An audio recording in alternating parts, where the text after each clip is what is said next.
എൻ്റെ പേര് ബ്ലോസ്മി. ഞാൻ വൈറ്റില എറണാകുളത്ത് നിന്ന് വരികയാണ്. 2015 ഞാൻ ഇലക്ട്രോണിക്സ് എഞ്ചിനീയറിൽ ഗ്രാജുവേറ്റ് ആയത്. അപ്പം ഇലക്ട്രോണിക്സ് എഞ്ചിനീയറിങ് ഈ കേരളത്തിൽ അധികം വേക്കൻസി കുറവായതുകൊണ്ടും എനിക്ക് ചെറിയ ജോലിയാണ് കിട്ടിയിരുന്നത്.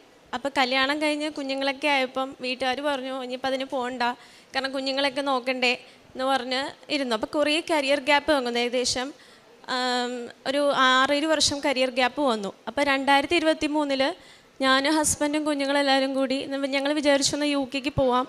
അപ്പോൾ ഒരു മാസ്റ്റർ എടുത്തൊന്ന് അപ്ഗ്രേഡ് ചെയ്താൽ എനിക്ക് അപ്ലൈ ചെയ്യാൻ പറ്റുമല്ലോ. കാര്യം ഇപ്പോഴുള്ള ജോലിക്ക് അപ്ലൈ ചെയ്യണമെങ്കിൽ റീസെൻറ്റ് ക്വാളിഫിക്കേഷൻ എല്ലാവരും ചോദിക്കുന്നത്. അപ്പോൾ ഒന്ന് അപ്ഗ്രേഡ് ചെയ്ത് അവിടെ ജോലി കിട്ടുമെങ്കിൽ അവിടെ നിൽക്കാം, ഇല്ലെങ്കിൽ ഇങ്ങോട്ട് ഈ ജോലിയും വെച്ച് ഇവിടെ ഈ മാസ്റ്ററും വെച്ച് ഇവിടെ അപ്ലൈ ചെയ്യാം എന്ന രീതിയിൽ ഞങ്ങൾ പോയി. അപ്പം ഞങ്ങൾ പോണതിന് മുമ്പ് ഞങ്ങൾ കൃപാസനത്ത് വന്ന് മാതാവിനോട് പ്രാർത്ഥിച്ച് ഉടമ്പടി എടുക്കാമല്ലോ എന്ന് വിചാരിച്ചു. പക്ഷേ കുഞ്ഞ് സമ്മതിച്ചില്ല. കുഞ്ഞ് ആ സമയത്ത് 9 മാസം ഉണ്ടായിരുന്നുള്ളൂ, രണ്ടാമത്തെ കുഞ്ഞ്. അപ്പം കുഞ്ഞ് സമ്മതിക്കാത്തതുകൊണ്ട് ഞങ്ങൾ സ്റ്റാളിൽ നിന്ന് മാതാവിൻ്റെ കാശുരൂപവും ഉടമ്പടി കാശുരൂപം അല്ലാതെ കിട്ടുന്ന കാശുരൂപവും തേനും ഞങ്ങൾ വാങ്ങിച്ചുകൊണ്ടാണ് UK ഞങ്ങൾ പോകുന്നത്. UK പോയി അവിടെ ചെന്നപ്പം എൻജിനീയറിംഗ് ഫീൽഡ് ആയതുകൊണ്ട് തന്നെ മാസ്റ്റേഴ്സ് ആയതുകൊണ്ട് തന്നെ എപ്പോഴും ക്ലാസ് ആയിരുന്നു. അപ്പോൾ ക്ലാസ്സുള്ള സമയത്ത് എനിക്ക് ജോലിക്ക് പോകാൻ പറ്റില്ല, പിന്നെ ആ സമയത്ത് ഹസ്ബൻഡ് ജോലിക്ക് പോകാൻ പറ്റില്ല, എല്ലാം കൂടി വിഷമിച്ചിരിക്കുകയായിരുന്നു. അപ്പം വിചാരിച്ചൊന്ന് ഹസ്ബൻഡ് ജോലിക്ക് പോട്ടെ, ഇപ്പം ഞാൻ പഠിക്കണ സമയമല്ലേ എന്ന് വിചാരിച്ചു. ഞാൻ പഠിക്കാൻ പോവും, അത് കഴിയുമ്പം ഹസ്ബൻഡ് ജോലിക്ക് പോവും. അങ്ങനെ ഞങ്ങൾ മാറി മാറി കുഞ്ഞിനെ നോക്കിയിരുന്നു. അപ്പം ഫസ്റ്റ് സെമ്മിൻ്റെ വന്നപ്പോൾ എനിക്ക് പഠിക്കാനൊന്നും ടൈം കിട്ടാറില്ല, കാരണം കുഞ്ഞുങ്ങൾക്ക് ഭക്ഷണം ഉണ്ടാക്കണം, ഹസ്ബൻഡ് ഭക്ഷണം കൊടുത്തു വിടണം. അപ്പം ഫസ്റ്റ് സെമ്മിൻ്റെ പരീക്ഷ വന്നപ്പം ഞാനൊന്നും എന്തോ വായിച്ചുകൊണ്ട് പോയി. ഒറ്റൊരു പ്രാവശ്യം വായിച്ചുള്ളൂ. വായിച്ചിട്ട് ഞാൻ പോയി എക്സാമിന് എഴുതിയപ്പോൾ ഞാൻ ഇങ്ങനെ വിചാരിച്ചു, അയ്യോ എൻ്റെ കയ്യിലിപ്പോൾ ഉപ്പും കാശുരൂപം ഉടമ്പടി കാശുരൂപം ഉണ്ടായിരുന്നെങ്കിൽ അതെനിക്കൊരു ശക്തിയായിരുന്നല്ലോ എന്ന് ഞാൻ വിചാരിച്ചു. ആ സമയത്ത് ഞാൻ വളരെയേറെ മിസ് ചെയ്താണ് ആ ഒരു ഉപ്പിൻ്റെയും ആ കാശുരൂപത്തിൻ്റെയും വില. ആ സമയത്ത് തേൻ എൻ്റെ അടുത്ത് ഉണ്ടായിരുന്നു. അപ്പം ഞാൻ മാതാവിനോട് പറഞ്ഞു, മാതാവേ ഈ തേനിലൂടെ പ്രവർത്തിക്കണേ, എൻ്റെ കയ്യിൽ ഇത് മാത്രമേ ഉള്ളൂ. അപ്പം ഞാൻ ഇവിടുന്ന് വന്ന് സ്റ്റോളിൽ നിന്ന് വാങ്ങിച്ച രൂപ എൻ്റെ മാലയിൽ ഇട്ടു. തേനും ഞാൻ എടുത്തുകൊണ്ട് പോയി അവിടുത്തെ കമ്പ്യൂട്ടറിൽ ഞാൻ വരച്ചു, വിശ്വാസപ്രമാണം വരച്ചു, ഞാൻ സബ്മിറ്റ് ചെയ്തു. വെക്കേഷൻ കഴിഞ്ഞ് ഞങ്ങളുടെ റിസൾട്ട് വന്നപ്പോൾ എനിക്ക് ഡിസ്റ്റിങ്ഷൻ ഉണ്ട്. അപ്പം ഞങ്ങളുടെ ഫ്രണ്ട്സൊക്കെ പറഞ്ഞു, താൻ നുണ പറയണേ, താൻ പഠിക്കണയൊക്കെ ഉണ്ട് വീട്ടിൽ ചെന്ന്. അപ്പം ഒരു ദിവസം എൻ്റെ ഫ്രണ്ട് വന്നപ്പം എൻ്റെ ഫ്രണ്ട്സ് വന്നപ്പോൾ പറഞ്ഞു, ചേച്ചി നീ എങ്ങനെ പഠിക്കുന്നേ, കാര്യം ഈ കുഞ്ഞുങ്ങളെയും കൊണ്ട് ഒട്ടും അഡ്ജസ്റ്റ് ആവുന്നില്ലല്ലോ. അപ്പം ഞാൻ പറഞ്ഞു, എൻ്റെ യോഗ്യതയല്ലേടാ, ഞാൻ കൃപാസന മാതാവിൻ്റെ അടുത്ത് പോയിട്ടുണ്ടായിരുന്നു. അപ്പോൾ ചിലർക്ക് അറിയാം, ചിലവർക്ക് അറിഞ്ഞുകൂടാ. അപ്പം ഞാൻ ഇങ്ങനെ ഓരോരുത്തരുടെ കാര്യങ്ങളൊക്കെ പറഞ്ഞു കൊടുത്തു. അങ്ങനെ ഫസ്റ്റ് സെം പോയി. അപ്പം ഞങ്ങൾ ഇവിടുന്ന് പോയപ്പം 3 ലക്ഷം മൊത്തം എൻ്റെ ട്യൂഷൻ ഫീസ് 17 ലക്ഷമാണ്. 3 ലക്ഷം അടച്ചിട്ടാണ് ഞങ്ങൾ പോയത്. അപ്പോൾ ഫസ്റ്റ് സെം കഴിഞ്ഞപ്പം പിള്ളേർക്ക് എല്ലാവർക്കും നെക്സ്റ്റ് ഫീസ് അടയ്ക്കാനുള്ളത് വന്നു. കുറേ പേരെ ബ്ലോക്കായി, അക്കൗണ്ട് ബ്ലോക്കായി. അവിടെ അക്കൗണ്ട് വെച്ചല്ല അസസ് ചെയ്യുന്നത്. അപ്പോൾ അക്കൗണ്ട് ബ്ലോക്കായി. അപ്പോൾ എൻ്റെ മാത്രം ബ്ലോക്കായില്ല. അപ്പോൾ എല്ലാവരും പറഞ്ഞു, അതാ ചേച്ചിയുടെ ബ്ലോക്ക് ആവാൻ. ഞാൻ പറഞ്ഞു, ഞാൻ മാതാവിനോട് പ്രാർത്ഥിക്കുന്നുണ്ട്, എന്തും ഞാൻ പറയുന്ന ഉത്തരം മാതാവിനോട് പ്രാർത്ഥിക്കണം. ആ സമയത്തൊക്കെ അവരെന്നെ കളിയാക്കിയിരുന്നു. പിന്നെ നോക്കിക്കോ ഇപ്പോൾ ബ്ലോക്ക് ആവുമെന്ന് പറഞ്ഞു. അങ്ങനെ ഫസ്റ്റ് സെം പോയി. സെക്കൻഡ് സെമ്മിൻ്റെ എക്സാം വന്നു. എനിക്ക് സെയിം ഡിസ്റ്റിങ്ഷനുണ്ട്. ആ സമയത്തും ബ്ലോക്കായില്ല. അപ്പോൾ ഒരു സെക്കൻഡ് സെം എത്തിയപ്പോൾ പിള്ളേർ പറഞ്ഞു, ദൈവദൂതം വന്ന് അടച്ചായിരിക്കുമല്ലോ ഈ പൈസ എന്ന് പറഞ്ഞു. ഞാൻ പറഞ്ഞാൽ ആടാന്ന് പറഞ്ഞു. അങ്ങനെ പ്രോജക്റ്റ് വന്നു. പ്രോജക്റ്റ് പകുതി എത്തിയപ്പോൾ എന്നെ യൂണിവേഴ്സിറ്റിയിൽ നിന്ന് വിളിച്ചിട്ട് പറഞ്ഞു, 17 ലക്ഷത്തിൽ 3 ലക്ഷം അടച്ചു, 14 ലക്ഷം ബാക്കിയുണ്ട്, എന്നാലേ സർട്ടിഫിക്കറ്റ് തരുള്ളൂ എന്ന് പറഞ്ഞു. അപ്പം ഞാൻ പറഞ്ഞു, ഞങ്ങൾ ലോൺ അപ്ലൈ ചെയ്തിട്ടുണ്ട്, പക്ഷേ വെയിറ്റ് ചെയ്യണം. അപ്പോൾ അവർ പറഞ്ഞു, ഒരാഴ്ച സമയം തരാം, അതിനപ്പുറം തരാൻ പറ്റില്ല എന്ന് പറഞ്ഞു. ഞങ്ങൾ ഒരാഴ്ച ചെന്നപ്പോൾ ലോൺ സാങ്ഷൻ ആയില്ല, റിജക്റ്റായി. ഇത് അവരോട് പറഞ്ഞപ്പോൾ അവർ പറഞ്ഞു ഇത് പറ്റില്ല. അപ്പം ഞങ്ങൾ ആപ്ലിക്കേഷൻ കൊടുത്തു, അറ്റ്ലീസ്റ്റ് സർട്ടിഫിക്കറ്റ് എങ്കിലും എനിക്ക് തരുമോ, കാരണം എനിക്ക് ഇത്ര കരിയർ ഗ്യാപ്പ് ഉണ്ട് അങ്ങനെയെന്ന് പറഞ്ഞ് അവർ പറഞ്ഞു അത് പറ്റില്ല. 14 lakhs നിങ്ങൾ എപ്പോൾ അടയ്ക്കുന്നോ അപ്പോൾ ഗ്രാജുവേഷൻ സെറമണിയിൽ വെച്ച് സർട്ടിഫിക്കറ്റ് തരും. അപ്പോൾ ഞങ്ങൾ വിചാരിച്ചു വന്നാൽ പിന്നെ തിരിച്ചു പോരാം, കാരണം വേറെ വഴിയില്ലല്ലോ, അവിടെ നിൽക്കാൻ പറ്റത്തില്ല. അപ്പം ഹസ്ബൻഡ് പറഞ്ഞു, ഒരു കാര്യം ചെയ്യാം, നമുക്ക് കെയർ വിസ അപ്ലൈ ചെയ്യാം, നിൽക്കുന്ന സമയത്ത് കെയർ വിസ അപ്ലൈ ചെയ്യാമെന്ന് പറഞ്ഞു. അപ്പോൾ എനിക്ക് അപ്ലൈ ചെയ്യാൻ പറ്റില്ല, പുതിയ ഗവൺമെൻറ് റൂൾ അനുസരിച്ച് സ്റ്റുഡൻറ്റിന് അപ്ലൈ ചെയ്യാൻ പറ്റില്ല, ഡിപ്പെൻഡിന് അപ്ലൈ ചെയ്യാം. ഡിപ്പെൻഡിന് അപ്ലൈ ചെയ്യാമെന്ന് വിചാരിച്ചപ്പം എല്ലായിടത്തും 15 ലക്ഷം 20 ലക്ഷമാണ് ചോദിക്കുന്നത്. അവിടെ എന്നിട്ട് ഞങ്ങളുടെ വീട്ടിൽ താമസിക്കാൻ ഒരു വന്ന ചേച്ചിയുടെ മാനേജറിനോട് സംസാരിച്ചപ്പോൾ അവർ ഫ്രീ ആയിട്ട് ഈ 15 ലക്ഷം രൂപ ചോദിച്ച സ്ഥലത്ത് ഫ്രീ ആയിട്ട് വിസ തരാമെന്ന് പറഞ്ഞു. വിസയിലെടുത്ത് വന്ന് ആപ്ലിക്കേഷൻ ഗവൺമെൻറ്റിൽ വെച്ചപ്പോൾ അവർ വെക്കാൻ വേണ്ടി അഡ്വക്കേറ്റിനെ കൊടുത്തപ്പോൾ അഡ്വക്കേറ്റ് പറഞ്ഞു ഇത് വിസ ക്യാൻസലാവും. കാര്യം പുതിയ ഗവൺമെൻറ് അനുസരിച്ച് സ്റ്റുഡൻറ്റ് ക്വാളിഫൈ ആണെന്നുള്ള പ്രൂഫ് വെക്കണം, അല്ലാതെ ഡിപ്പെൻഡിന് പോലും അപ്ലൈ ചെയ്യാൻ പറ്റില്ല എന്ന് പറഞ്ഞു. വെറുതെ നിങ്ങൾ പൈസ കളയാൻ നിൽക്കണ്ട, 100% എനിക്ക് ഉറപ്പാണ് കിട്ടത്തില്ല. അപ്പം ഹസ്ബൻഡ് പറഞ്ഞു എടി പിന്നെ വെക്കണോ, എന്നാൽ തിരിച്ചു പോയാലോ. അപ്പം ഞാൻ പറഞ്ഞു ഇച്ചായ അപ്ലൈ ഞാൻ എൻ്റെ മാതാവിനോട് പ്രാർത്ഥിച്ചിട്ടുണ്ട്. പ്രതീക്ഷീകരണ പ്രാർത്ഥന നമുക്ക് രണ്ടുപേർക്കും കൂടി ഇന്ന് പ്രാർത്ഥിക്കാം. ആ സമയം വരെ ഇച്ചായന് വലിയ വിശ്വാസമൊന്നും ഇല്ലായിരുന്നു. ഞാൻ എന്ന് പറഞ്ഞിട്ട് ഞങ്ങൾ രണ്ടുപേരും ഒരുമിച്ചിരുന്ന് വിശ്വാസപ്രമാണവും പ്രതീക്ഷീകരണ പ്രാർത്ഥനയും ചൊല്ലി പ്രാർത്ഥിച്ചു. ഞങ്ങൾ വെള്ളിയാഴ്ചയാണ് എൻ്റെ നിർബന്ധപ്രകാരം അഡ്വക്കേറ്റ് വേണ്ടാന്ന് പറഞ്ഞ സാധനം എൻ്റെ നിർബന്ധപ്രകാരം അപ്ലൈ ചെയ്തത്. വെള്ളിയാഴ്ച അപ്ലൈ ചെയ്തിട്ട് ശനി ഞായർ അവിടെ ഹോളിഡേ ആണ്. തിങ്കളാഴ്ച ഉച്ചയോടെ വിസ സക്സസ് എന്നുള്ളൊരു മെസ്സേജാണ് ഞങ്ങൾക്ക് കിട്ടിയത്. ശരിക്കും 7 ദിവസമെങ്കിലും മിനിമം 4 ദിവസമെങ്കിലും എടുക്കണത് ഒരു ദിവസം കൊണ്ട് കിട്ടാൻ ഒരു സാധ്യതയില്ലെന്ന് അഡ്വക്കേറ്റ് പറഞ്ഞേ. അപ്പോൾ അഡ്വക്കേറ്റ് ചോദിച്ചു ആരോടാണ് നീ പ്രാർത്ഥിക്കണേന്ന് എന്നോട് ചോദിച്ചു. അപ്പോൾ ഞാൻ പറഞ്ഞു ഞങ്ങൾക്കൊരു കൃപാസന മാതാവുണ്ട് എന്ന് പറഞ്ഞു. അപ്പോൾ പറഞ്ഞു കൊള്ളാലോ കൃപാസന മാതാവ് എന്നൊരു കമൻറ്റാണ് അഡ്വക്കേറ്റ് പറഞ്ഞത്. അതിനുശേഷം ഞാനപ്പോൾ ഇങ്ങോട്ട് പോരാൻ നേരത്തെ ഒരു ആപ്ലിക്കേഷൻ കൊടുത്തിരുന്നു, എനിക്ക് സർട്ടിഫിക്കറ്റ് എങ്കിലും തിരിച്ച് തരണം എന്ന രീതിക്ക്. പക്ഷേ അവർ അതിന് റിജക്ഷനാണ് വെച്ചിരുന്നത്. ഞാനും കുഞ്ഞുങ്ങളൂടെ തിരിച്ചു പോന്നു. ഹസ്ബൻഡ് അവിടെ നിന്നു. എന്നിട്ട് തിരിച്ചു പോകുന്ന ഞാൻ ഇവിടെ വന്ന ആ സമയത്ത് ഉടമ്പടി എടുത്തില്ലായിരുന്നു. ഞാൻ പറഞ്ഞല്ലോ 2023 ഞങ്ങൾ UK പോയപ്പോൾ ഉടമ്പടി എടുത്തിരുന്നില്ല. ജസ്റ്റ് മാതാവിനോട് പ്രാർത്ഥിച്ചിട്ടാണ് പോയത്. അപ്പോൾ ഞാൻ വിസ കിട്ടിയപ്പോൾ വിസയ്ക്ക് വെച്ചപ്പോൾ മാതാവിനോട് പ്രാർത്ഥിച്ചായിരുന്നു. മാതാവ് ഇവിടെ വരുമ്പോൾ ഞാൻ ഫസ്റ്റ് എടുക്കുന്നത് ഉടമ്പടിയായിരിക്കും. അപ്പോൾ ഞാൻ ജൂലൈയിൽ 17-ാം തീയതി വന്നു. 19-ാം തീയതി ഞാൻ വന്ന് ഉടമ്പടി എടുത്തു ഞാൻ. അതിനുശേഷം ഞാൻ വലിയ കാര്യമായിട്ടൊന്നും പ്രാർത്ഥിച്ചില്ല. പള്ളിയിൽ പോകണ്ടോയെന്ന് ചോദിച്ചാൽ കുഞ്ഞെഴുന്നേക്കും, രാവിലെ പള്ളിയിൽ പോകാൻ പറ്റില്ല എന്നൊക്കെ ഉള്ളൊരു എക്സ്ക്യൂസ് ആയിരുന്നു. പിന്നെ പുതുക്കൽ കഴിഞ്ഞപ്പം ഞാൻ പറഞ്ഞു ഇങ്ങനെയൊന്നും പ്രാർത്ഥിച്ചാൽ പോരാ, കാരണം ജോലി അപ്ലൈ ചെയ്തിട്ട് കിട്ടണമില്ല. ഇവിടെ വന്നിട്ട് ആൾക്കാരൊക്കെ ചോദിക്കാൻ തുടങ്ങി സർട്ടിഫിക്കറ്റ് ഇല്ലല്ലോ, സർട്ടിഫിക്കറ്റ് ഇല്ലാതെ പറയാനും പറ്റില്ല മാസ്റ്റർ കംപ്ലീറ്റ് ചെയ്യുന്നത്. അപ്പം മാതാവിനോട് പ്രാർത്ഥിച്ചു. അതിനുശേഷം 1ാമത്തെ പുതുക്കലിന് ഞാൻ ഇതൊക്കെ എഴുതി, എൻ്റെ സർട്ടിഫിക്കറ്റിൻ്റെ കാര്യവും ജോലിയുടെ കാര്യവും എഴുതി. അങ്ങനെ സർട്ടിഫിക്കറ്റ് ജാനുവരി 2-ാം തീയതി എനിക്ക് ഒരു മെസ്സേജ്, ഡിസംബർ 29-ാം തീയതി എനിക്കൊരു മെസ്സേജ് വന്നു, നിങ്ങളുടെ സർട്ടിഫിക്കറ്റ് മെയിൽ ചെയ്തിട്ടുണ്ട് എന്ന് പറഞ്ഞൊരു മെസ്സേജ് വന്നു. അപ്പം ഞാൻ വിചാരിച്ചു അത് എല്ലാവർക്കും ഫോർവേഡ് ചെയ്യുന്ന രീതിക്ക് വന്നായിരിക്കും. അപ്പോൾ സമയത്ത് അവിടുത്തെ ഗ്രാജുവേഷൻ കഴിഞ്ഞിരുന്നു. അങ്ങോട്ട് ജാനുവരി 2-ാം തീയതി 12-ാം തീയതി എനിക്ക് എയർമെയിലിൽ സർട്ടിഫിക്കറ്റ് വരികയാണ്. അപ്പോൾ വന്നിട്ടപ്പോൾ ഒട്ടും പ്രതീക്ഷിക്കുന്നില്ല. പോസ്റ്റ്മാൻ കൊണ്ടുപോയിട്ടപ്പോൾ അപ്പച്ചനോട് ചോദിച്ചത് എന്തുവാടി, ഞാൻ എന്തെങ്കിലും ആയിരിക്കും. പക്ഷേ കവർ കണ്ടപ്പോൾ എൻ്റെ യൂണിവേഴ്സിറ്റിയുടെ പേരിലുണ്ട്, എൻ്റെ സർട്ടിഫിക്കറ്റ് കംപ്ലീറ്റഡ് എന്ന് പറഞ്ഞ രീതിയിൽ എനിക്ക് വന്നു. അത് ഏറ്റവും വലിയ അത്ഭുതമായിട്ട് എനിക്ക് തോന്നുള്ളൂ. കാരണം ഞാൻ അന്വേഷിച്ചില്ല, ആർക്കും അത് കിട്ടിയിട്ടില്ല. 14 ലക്ഷം കൊടുക്കാതെ അത് കിട്ടുകയില്ലെന്നാണ് പറഞ്ഞത്. അതിനുശേഷം ഞാൻ 1ാമത്തെ പുതുക്കൽ കഴിഞ്ഞപ്പോൾ തൊട്ടേ ഞാൻ എല്ലാ ദിവസവും ഇപ്പോൾ രാവിലെ പള്ളിയിൽ പോകാൻ കുഞ്ഞെഴുന്നേറ്റാൽ ഞാനത് വൈകുന്നേരം പള്ളിയിൽ പോകും. അങ്ങനെ രീതിയിൽ ഒരു ദിവസം പോലും മുടക്കാതെ ഞാൻ പള്ളിയിൽ പോവുകയും അതുപോലെ തന്നെ എനിക്ക് ആരാധനയിൽ വലിയ താല്പര്യമൊന്നും ഇല്ലാതെ പോയിരിക്കാൻ.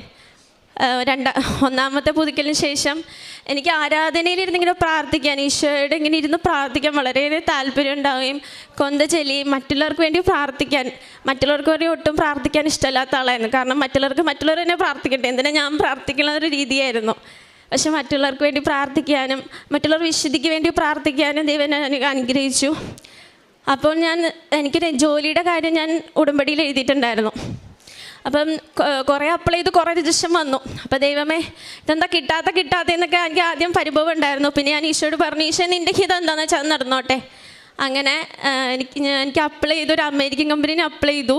എനിക്ക് ഈ വെള്ളിയാഴ്ച വൈകുന്നേരം എനിക്ക് മെയിൽ വന്നു, you are selected as A software engineer എന്ന് പറഞ്ഞ്. അത് അവിടുത്തെ സാലറിയിൽ എനിക്ക് വർക്ക് ഫ്രം റിമോട്ടായിട്ട് എനിക്ക് വർക്ക് ചെയ്യാനും. അപ്പം എൻ്റെ കൂടെ ഇപ്പോൾ കംപ്ലീറ്റ് ചെയ്ത UK പിള്ളേർ പറഞ്ഞു, ചേച്ചിക്ക് ഡബിൾ ഓഫറാണല്ലോ ചേച്ചി വന്നേക്കുന്നത്, കാരണം മാസ്റ്റർ കംപ്ലീറ്റ് ചെയ്ത് സർട്ടിഫിക്കറ്റ് കയ്യിലിരിക്കണോ, ജോലിയും കിട്ടി. ഞങ്ങൾക്ക് ഇവിടെ ജോലിയൊന്നും ആയില്ല, ഞങ്ങൾക്കും പരിചയപ്പെടുത്തി താ മാതാവിനെ, ഞങ്ങൾക്ക് ഉടമ്പടി എടുക്കണം. അപ്പോൾ അവർക്ക് ഞാൻ ഉടമ്പടിയുടെ ഇവിടുത്തെ ലിങ്കൊക്കെ അയച്ചു കൊടുത്തു.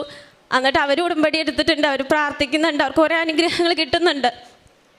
അപ്പം അങ്ങനെയാണ് എനിക്ക് കിട്ടിയ അനുഗ്രഹം. ഇത് ഒരിക്കലും എൻ്റെ ഒട്ടും കഴിവില്ലാത്തതാണ്. കാരണം ഇത്രയും കരിയർ ബ്രേക്ക്, ഒരു ജോലി, അങ്ങനത്തെ ഒരു ജോലി, ഒരു 15 രൂപ 20 രൂപയുടെ ജോലി അല്ലാതെ 20,000 ജോലി ഇല്ലാതെ വേറൊരു ജോലി ഞാൻ പ്രതീക്ഷയും കൂടിയില്ല. പക്ഷെ എൻ്റെ പ്രതീക്ഷയ്ക്ക് അപ്പുറമാണ് എൻ്റെ മാതാവ് ഈശോപ്പ എനിക്ക് തന്നത്. അതുപോലെ തന്നെ ആത്മീയമായ രീതിയിൽ ഞാൻ ഒത്തിരി മാറി. പിന്നെ മറ്റുള്ളവരെ സഹായിക്കാനും കാരുണ്യപ്രവൃത്തിയായിട്ട് ഞാൻ ഇവിടെ വന്നിട്ട് ചെയ്തത്, ഞാൻ വൈറ്റിലയിൽ നിന്ന് ആലുവ വരെ സ്കൂട്ടറിന് ഞാനിങ്ങനെ ഓരോരുത്തർക്കും ഞാൻ പത്രം കൊടുക്കണമെങ്കിൽ ഞാൻ ഓരോ പത്രത്തിലും വിശ്വാസ പ്രമാണം ചൊല്ലി കുരിശ് വരച്ചാണ് ഞാൻ കൊടുക്കുന്നത്. അങ്ങനെ ഞാൻ വൈറ്റിലയിൽ നിന്ന് ആലുവ വരെ പത്രം കൊടുക്കുകയും സാമ്പത്തികമായി പിന്നോട്ട് നിൽക്കുന്നവർക്ക് എന്നെക്കൊണ്ടാവുന്നത് ഞാൻ പൈസ കൊടുക്കുകയൊക്കെ ചെയ്തിട്ടുണ്ട്. ദൈവമേ നന്ദി, ദൈവമേ സ്തോത്രം. 145 സങ്കീർത്തനം 15 മുതലുള്ള തിരുവചനങ്ങൾ അരുളി ചെയ്യുന്നു. എല്ലാവരും അങ്ങയിൽ ദൃഷ്ടി പതിച്ചിരിക്കുന്നു, അങ്ങ് അവർക്ക് യഥാസമയം ആഹാരം കൊടുക്കുന്നു, അവിടുന്ന് കൈ തുറന്നു കൊടുക്കുന്നു, എല്ലാവരും സംതൃപ്തരാകുന്നു. ബ്ലോസ്മി എന്ന ഈ മകള് തൻ്റെ മാസ്റ്റേഴ്സിന് താൻ UK പോകുന്ന കാര്യവും അതിനു മുൻപ് തനിക്ക് എത്ര വർഷത്തെ കരിയർ ഗ്യാപ്പ്, താനൊരു ഇലക്ട്രോണിക്സ് ഡിപ്പാർട്ട്മെൻറ്റിൽ ഇലക്ട്രോണിക്സ് എൻജിനീയറാണ് ആയിട്ട് ഇവിടെ പഠിച്ച മകളാണ്. ഇവിടെ ആയിരിക്കുമ്പോൾ തന്നെ 6 വർഷത്തെ ഗ്യാപ്പ്, ജോലിയൊന്നും ചെയ്തിട്ടില്ല.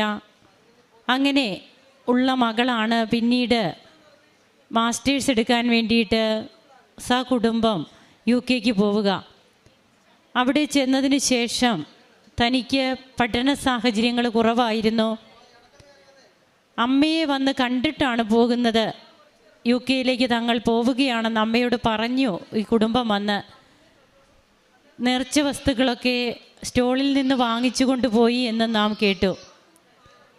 കയ്യിലുള്ളത് വെഞ്ചരിച്ച കാശുരൂപം, തേന്, ഇതല്ലാതെ വേറെ ഒന്നും കയ്യിലില്ല.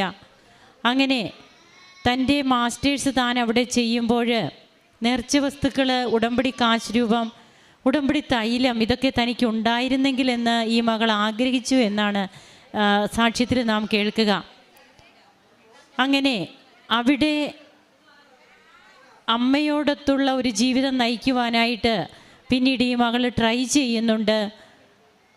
താൻ ഇവിടെ വരുമ്പോൾ എത്രയും പെട്ടെന്ന് ഉടമ്പടി എടുക്കുമെന്നൊക്കെ അമ്മയോട് വാക്കു പറഞ്ഞു.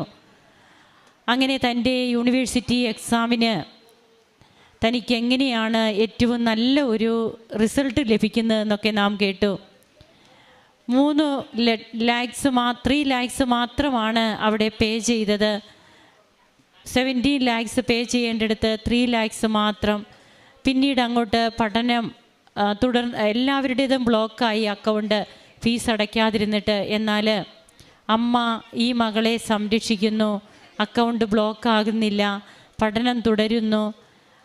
പ്രോജക്റ്റ് പകുതിയാകുമ്പോഴാണ് അക്കൗണ്ട് ക്ലോസ് ആകുന്നത്. അതുവരെയും തനിക്ക് അതെല്ലാം ക്ലിയറായിട്ട് ചെയ്യാൻ സാധിച്ചു. സർട്ടിഫിക്കറ്റ് കൊടുക്കില്ല എന്ന് പറയുന്നു. എന്നാൽ തനിക്കിവിടെ പിന്നീട് നാം അതിൻ്റെ ലാസ്റ്റ് സ്റ്റേജിലേക്ക് വരുമ്പോൾ താൻ ഇങ്ങോട്ട് തിരിച്ചു വരുന്നതും ഉടമ്പടി എടുക്കുന്നതും, താൻ വന്ന് കുറച്ച് നാൾ കഴിയുമ്പോൾ തൻ്റെ സർട്ടിഫിക്കറ്റ് തനിക്ക് ലഭിക്കുന്നു. അതും 14 lakhs കൊടുക്കാത്ത, ഫീ പൂർണ്ണമായിട്ട് അടയ്ക്കാത്ത സർട്ടിഫിക്കറ്റാണ് വന്നത്. ഒരിക്കലും കിട്ടാൻ ചാൻസ് ഇല്ല. ഇനി വർക്ക് ഫ്രം ഹോം ഒരു ജോലിയും കൂടിയാണ് അമ്മ ഓഫർ ചെയ്തത്. ഡബിൾ ഓഫർ എന്നാണ് അവിടെ മകളുടെ കൂടെയുള്ള ഫ്രണ്ട്സ് പറഞ്ഞതെന്നാണ് നാം കേൾക്കുന്നത്. ഇത് എന്തുകൊണ്ടാണ് കൃപാസനത്തിലെ ഉടമ്പടിയിൽ മാത്രം സാധ്യമാവുക?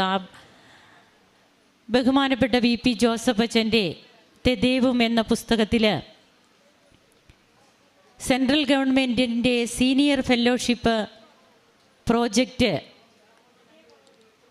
വേണ്ടിയിട്ടുള്ള ആ ഒരു നോട്ടിഫിക്കേഷൻ അച്ഛൻ കാണുമ്പോൾ അത് ഫിസിക്സ് സബ്ജക്റ്റാണ് സെൻട്രൽ ഗവൺമെൻറ് ചോദിച്ചിരുന്നത്. ബഹുമാനപ്പെട്ട അച്ഛൻ സബ്മിറ്റ് ചെയ്തത് ചവിട്ട് നാടകത്തിൻ്റെ പ്രോജക്റ്റ്.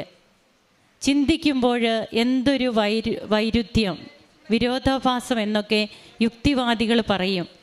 എന്നാൽ അച്ഛൻ അത് സബ്മിറ്റ് ചെയ്തു. ഇവിടെയാണ് പരിശുദ്ധാത്മാവിൻ്റെ പ്രചോദനമെന്ന് ബഹുമാനപ്പെട്ട ജോസഫ് അച്ഛൻ പറയുക. അച്ഛനെ പരിശുദ്ധാത്മാവ് തോന്നിപ്പിച്ചു. അച്ഛൻ ആ പ്രോജക്റ്റ് സബ്മിറ്റ് ചെയ്തു. അച്ഛന് സീനിയർ ഫെലോഷിപ്പ്, അച്ഛന് സ്കോളർഷിപ്പോട് കൂടി അച്ഛന് ലഭിക്കുകയാണ്. അച്ഛനെ തിരഞ്ഞെടുക്കുകയാണ്. പലതരത്തിലുള്ള റീസണിങ്, പലർക്കും സ്വാതന്ത്ര്യമുണ്ട്. മനുഷ്യന് ദൈവം സ്വാതന്ത്ര്യം നൽകിയിട്ടുണ്ട്. റീസണിങ് ഒക്കെ പലർക്കും ഉണ്ടാകാം. എന്നാൽ അതൊക്കെ യുക്തിയാണ്, ബുദ്ധിയാണ്. ആ തലത്തിലൊക്കെ പോകുമ്പോൾ അതിനൊക്കെ സമയം കാണുകയുള്ളൂ അങ്ങനെയുള്ളവർക്ക്. എന്നാൽ ഉടമ്പടിയെടുത്ത ഒരു ദൈവ പൈതലിന് തൻ്റെ ജീവിതം പിന്നെ എങ്ങനെയായിരുന്നുവെന്നും തനിക്ക് ഉടമ്പടി എടുത്തതിന് ശേഷവും താൻ അത്ര വലിയ ഒരു ഇൻട്രസ്റ്റ് കാണിച്ചില്ല ഉടമ്പടി ജീവിതത്തോട്. എന്നാൽ പിന്നീട് അത് റെക്ടിഫൈ ചെയ്യുന്നു. ഇങ്ങനെയൊന്നും പോയാൽ പോരാ, ഇന്ന് തനിക്ക് എങ്ങനെയാണ്, അതാണ് ഇന്ന് ഈശോ കണക്കിലെടുക്കുക. ഈ മകള് ഇന്ന് ഈശോയ്ക്ക് വേണ്ടിയിട്ട് എന്തെല്ലാം ചെയ്യുന്നു, ഈശോയുടെ കാര്യത്തിൽ എത്രമാത്രം തീഷ്ണത എടുക്കുന്നു, ഈശോയെ അറിയിക്കുവാനായിട്ട് ഇന്ന് താൻ ഇവിടെ ഇരുന്നു കൊണ്ട് തന്നെ UK-യിലുള്ള തൻ്റെ സഹപാഠികളെ അവരൊക്കെ എങ്ങനെയാണ് ഇന്ന് ഈ മകളോട് ചോദിച്ച് ഓൺലൈൻ ഉടമ്പടി എടുത്ത് ഉടമ്പടി ജീവിതം നയിക്കുന്നത്. അങ്ങനെ തനിക്ക് കിട്ടിയതൊക്കെ കൃപയായിട്ട് ഇന്നിവിടെ എണ്ണി പറയുകയാണ്. ഇത് തന്നെയാണ്, it is not by merit but by grace. നമ്മുടെ യോഗ്യതയല്ല, കർത്താവിൻ്റെ കൃപയാണ്. തനിക്ക് 10 വർഷത്തോളം ഗ്യാപ്പ്, അതുപോലെ തൻ്റെ സർട്ടിഫിക്കറ്റ് കിട്ടാൻ യാതൊരു ചാൻസുമില്ല. മുഴുവൻ തുകയും അവിടെ പേ ചെയ്തിട്ടില്ല. തനിക്കൊരു ജോലി, അതും താൻ പ്രതീക്ഷിക്കാത്ത ഒരു സാലറിയിൽ, ഒട്ടും പ്രതീക്ഷിക്കാത്ത സാലറിയിൽ തന്നെ വർക്ക് ഫ്രം ഹോം, അവിടെ പോകണ്ട, UK-യിൽ പോകണ്ട, എല്ലാവിധ സൗകര്യങ്ങളോടും കൂടി തൻ്റെ കുടുംബത്തെ നോക്കിക്കൊണ്ട് ഇവിടെ ഇരുന്ന് ജോലി ചെയ്താൽ മതി. ഇതൊക്കെ ലഭിക്കാനായിട്ട് തൻ്റെ ജീവിതത്തിൽ വന്ന ആ മാറ്റങ്ങളാണ് തന്നെ ഇതിന് യോഗ്യയാക്കിയെന്നാണ് ബ്ലോസ്മി ഇന്ന് പറയുന്നത്. തനിക്കും കുടുംബത്തിനും ദൈവം ചൊരിഞ്ഞ കൃപകൾക്ക് ഈ മകൾ നന്ദി പറയുമ്പോൾ നമുക്ക് ഓരോ ദൈവ പൈതലും, ഉടമ്പിടിയെടുത്ത ദൈവ പൈതൽ ചിന്തിക്കേണ്ടത് ദൈവത്തിൻ്റെ വിശ്വസ്തതയിലും നാം ദൈവത്തോട് എങ്ങനെ വിശ്വസ്തത കാണിക്കുന്നു എന്നതിലുമാണ്. നമ്മുടെ വിശ്വസ്തമായ ജീവിതം നമുക്ക് തന്നെ കൃപയുടെ ചാലുകളായി തുറക്കും. ഒന്നിനും തടസ്സമുണ്ടാകില്ല. നാം ഉടമ്പടി വിശ്വസ്തമായിട്ട് ജീവിച്ചാൽ മാത്രം മതി. കരങ്ങളടിച്ച് നമുക്ക് ഈശോയ്ക്കും അമ്മയ്ക്കും നന്ദി പറയാം, ദൈവത്തെ ആരാധിക്കാം, മഹത്വപ്പെടുത്താം. അത്യപൂർവ ദൈവാനുഭവങ്ങൾ ഇനി നിങ്ങൾക്കും സ്വന്തം. ഈ യൂട്യൂബ് ചാനൽ ഇതുവരെ സബ്സ്ക്രൈബ് ചെയ്തിട്ടില്ലെങ്കിൽ ഇപ്പോൾ തന്നെ സബ്സ്ക്രൈബ് ചെയ്യുക. ഈ വീഡിയോ ഇപ്പോൾ തന്നെ നിങ്ങളുടെ സുഹൃത്തുക്കൾക്ക് ഷെയർ ചെയ്തുകൊണ്ട് കർത്താവിൻ്റെ പ്രേക്ഷിതരാകുക.